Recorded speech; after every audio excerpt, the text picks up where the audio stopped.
Hello, my name is Roger Berkowitz, and welcome to the virtual reading group lectures on Hannah Arendt's book, The Origins of Totalitarianism. We'll be, throughout this series, using the 1973 edition of Origins, published by Harvest. And if you would like to be able to follow along on page numbers, that will allow you to do so. The book, Origins of Totalitarianism, was published in 1951. It actually was originally published in London under a different title, The Burden of Our Time, a very different title, and one that was originally Arendt's. The Burden of Our Time is to understand, for Arendt, to comprehend the rise of totalitarianism, the rise of Nazism in Germany, and Stalinism or Bolshevism in the Soviet Union. Two movements that she sees as, in many ways, parallel and new, things that had never happened in the world before, a totally new, modern form of government. The effort is to understand what totalitarianism is as a new form of government, and thus to explore what Arendt calls the elements of totalitarianism, which are not the same as the causes of totalitarianism or the origins. She doesn't think there are particular causes. There are, well, let's say dozens or hundreds or even potentially thousands of causes for something like totalitarianism. She's not someone who believes that you can identify the cause of this or the cause of that in history. It's much too complicated than that. And so there's a confusion when we read a book called The Origins of Totalitarianism. Many people think that she's going to identify the origins, the causes, the one or two. And that is not the case. And so you have to be wary of that as we read the book. The press decided to change the title to The Origins of Totalitarianism. It's obviously had an enormous impact, and the book is perennially considered to be one of the best and most important books ever published in the 20th century.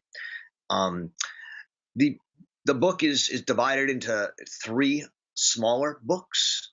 The first one is called Anti-Semitism and looks at the importance of racism, namely anti-Jewish racism, for the rise of totalitarianism in Nazi Germany, and also a kind of ideology that worked in the Soviet Union as well.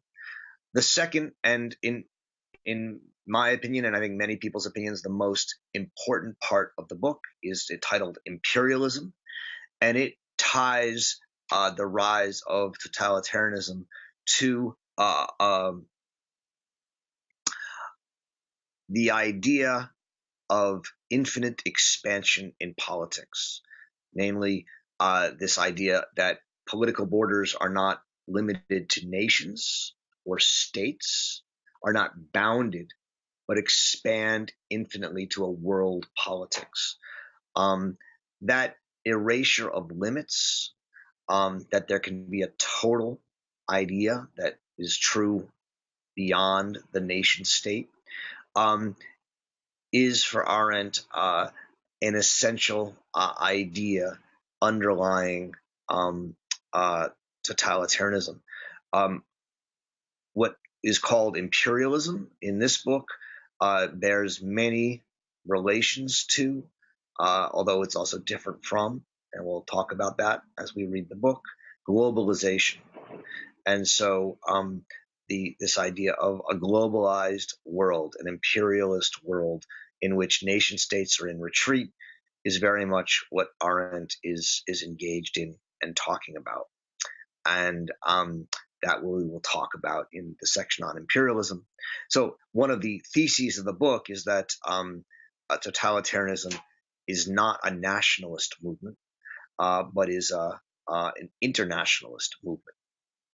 And then the third section of the book is called Totalitarianism and is really about how totalitarianism works in practice. It's her attempt to both philosophically and sociologically look at the way totalitarianism government worked in Russia, in the Soviet Union, and in Nazi Germany, and argue that it was based on a kind of implementation of mass terror, and that it needs to isolate people and destroy a public political sphere so that it can, in isolating people, make them fully dependent upon a government apparatus. We're going to focus primarily on the second and third volumes, and we'll read the first volume on anti-Semitism quickly in our next session. Today, I thought we'd begin with the brief 2-page preface to the first edition, 2.5 pages that Arendt wrote. It's short but incredibly rich, and reading it carefully opens up many of the themes that will continue to come back over the course of our reading, and it's a good chance for us to begin to talk about some of the themes in the book. It begins actually with an epigraph by her teacher, Karl Jaspers, which reads in German, weder dem Vergangenen anheimfallen noch zu dem Zukünftigen, es kommt darauf an, ganz gegenwärtig zu sein. And we can translate that as neither to fall prey to the past nor the present. All depends on our being fully present. And that is very much at the core of Arendt's thinking and philosophy. What does it mean to be fully present? It means not to get too caught up with the past. Okay, in the past we've had dictatorships and tyranny, we've had monarchies, we've had democracies, and what Arendt is saying here is totalitarianism is something new. We shouldn't ignore the past, but we can't simply think this is, a new version of tyranny. It's not. We need to really look at the present. We need to engage it, and remember the of our time. We need to be responsible to that burden of our time, the present. We need to really look it in the face and ask, what is this about? And judge it. And we'll talk more about that a lot as the book goes on. This will be a continuing theme throughout the book, to look the present in the eye. At the end of the first paragraph of the preface, it begins with this very rich and vibrant sentence about two world wars in one generation, and is quite beautifully presented. But at the end of that first paragraph, she really presents what may be the core thesis of the whole book, and is worth our attending to. She writes, under the most diverse conditions and disparate circumstances, we watch the development of the same phenomena: homelessness on an unprecedented scale, rootlessness to an unprecedented depth. Homelessness and rootlessness. These connect to the ideas of isolation, uprootedness, superfluousness, that are at the very core of this book. And in a nutshell, the idea here is that for the entirety of human history, until the 20th century, human beings lived in families, they lived in communities, they lived in religious groups or ethnic groups. They lived in a world in which they were at home, where they felt they had a place, they had a tradition, a past, a present, and a future, which were largely connected. And this gives them a sense of meaning and purpose in their lives, and it sets the world in order. And what she really believes is that in the 20th century, beginning a little earlier, but around the 20th century, the old world fell apart. And really, for the first time in human history, the vast majority of the world begins to live a homeless, rootless, lonely, even purposeless and meaningless existence. And it's that sense of meaninglessness and purposelessness that leads people to seek meaning in a movement. And thus, one of the core themes of this book is the way that totalitarianism is a movement of mass individuals that is unending, right? This is why imperialism plays a role. It's not limited, because if totalitarianism is really about giving people a sense of meaning in their lives, you can't reach a goal and then have the meaning end. You have to always be pushing forward to the next level. And Arendt very much sees isolation, homelessness, and rootlessness as, in many ways, the foundational elements of what makes totalitarianism possible. And as long as we live in a world of loneliness, meaninglessness, and homelessness, we will have totalitarianism as an ever-present possibility in our time. On Roman numeral 7, the next page, Arendt writes, it is as though mankind had divided itself between those who believe in human omnipotence, who think that everything is possible if one knows how to organize masses for it, and those for whom powerlessness has become the major experience of their lives. This opposition between omnipotence and powerlessness, full power and total lack of power, is rooted in Arendt's understanding of, in a sense, modern science. What modern science gives humanity, on the one hand, is a sense of unbelievable power. Through science and our ability to know and understand the world, we can change the world, understand it, create it, remake it. And that's like almost being God. And Arendt takes that very seriously. On the other hand, one of the things science teaches us is that everything has a reason, everything is caused, and that the world is driven by forces and causes beyond our comprehension. Maybe only God can comprehend them, if God exists. And that leads to a sense of hopelessness, of powerlessness, of futility, that we are a people who are subject to vast forces beyond our comprehension and control.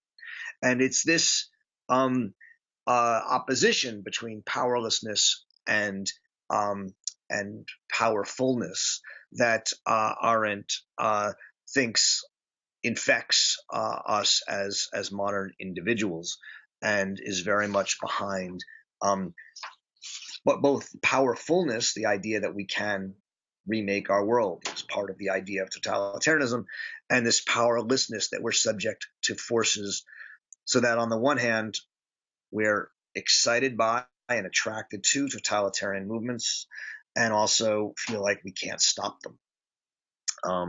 And so this opposition, again, will repeat throughout the book, and it's worth our attending to.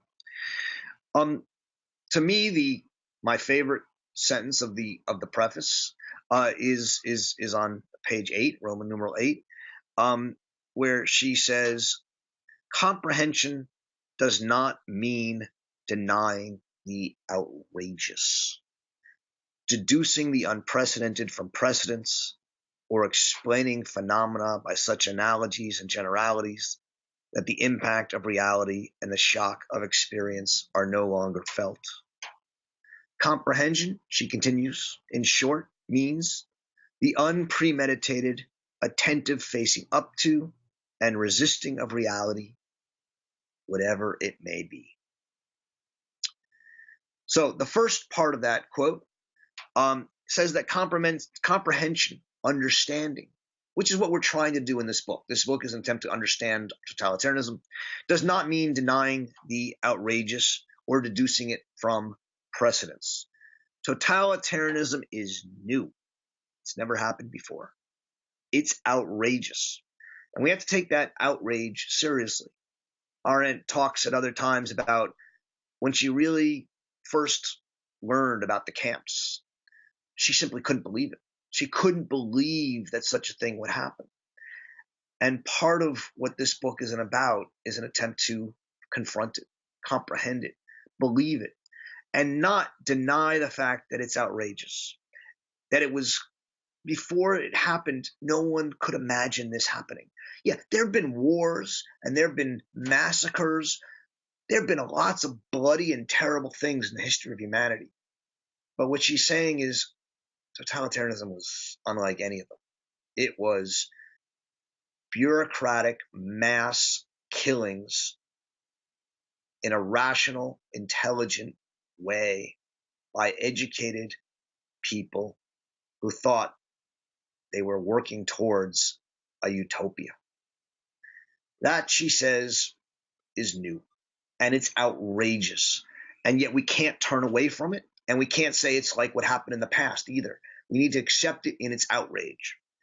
And in doing so, we have to, in an unpremeditated way, without thinking we know the answers ahead of time, without knowing it and understanding it, we have to comprehend it. Means the unpremeditated, attentive, facing up to, looking in the face, resisting of reality, whatever it may be. We have to understand it in its horror and its outrage, and understand it and face up to it, and then judge it.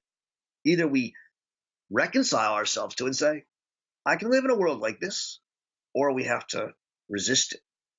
But we first have to comprehend it. And that's what this whole book is an attempt to do, is comprehend totalitarianism. On the next page, page 9, she writes in another, I think, beautiful turn of phrase, anti-Semitism, not merely hatred of the Jews. And we'll talk about that next week. She distinguishes anti-Semitism as an ideology from Jew hatred. This is an important part of her book, and we'll talk about that in our discussion of anti-Semitism. Anti-Semitism, not merely hatred of the Jews. Imperialism, not merely conquest.